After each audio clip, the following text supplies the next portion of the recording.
আমাদের জেলা পুরুলিয়াতে এই বছর বসেছে 40তম বইমেলা। আজকে আমি আমার ছোটো মা মানে আমার কাকিমা এবং মাসিমণিদের সাথে সেখানে গিয়েছিলাম। ঢুকে নিয়ে আমি ঝালমুড়ি খেয়ে নিলাম এবং তারপরে শুরু হলো আমার একটার পর একটা স্টল ভিজিট। সেখানে প্রতিটা স্টলে কোনো স্টলে আঁকার বই, কোনো স্টলে গল্পের বই, আবার কোনো কোনো স্টলে বাচ্চাদের এত ইন্টারেস্টিং বই এসেছে যে ধারণার বাইরে। তাতে থ্রিডির এফেক্ট দেওয়া, কোনো কোনো বইয়ের আবার কার্টুনের শেপে তার আকৃতি বানানো। আমি তো কনফিউজ হয়ে গেছিলাম যে কোনটা ছেড়ে কোনটা নেব। কিন্তু সেই দিন আমার সাথে আমার ভাইরা যায়নি, গেছিলাম আমি, মাসিমণি, মাসিমণির 2 মেয়ে মানে আমার 2 বুনু এবং আমার ছোটো মা মানে আমার কাকিমা।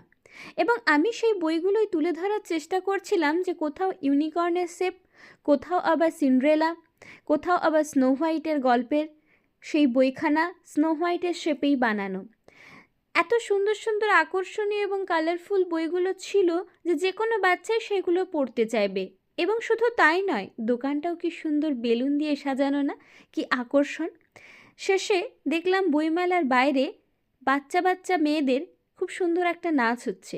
কিছুক্ষণ আমরা অনুষ্ঠান দেখলাম। অনুষ্ঠান দেখে নেবার পরে যখনই অনুষ্ঠান শেষ হলো, আমরা চলে গেলাম বইমেলার বাইরের ময়দানে।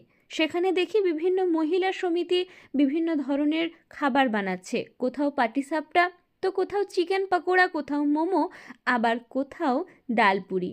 ভীষণ আনন্দ করে খেলাম। এই যে আমার বুনু, আমি, আমার মাসিমণি সবাই অপেক্ষা করছে। খেয়ে নিয়েই এই বছরের 40তম বইমেলা আমরা এইভাবেই উপভোগ করলাম।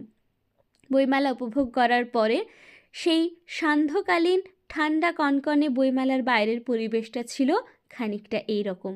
কি সুন্দরভাবে সাজানো এইবারের পুরুলিয়ার 40তম বইমেলা।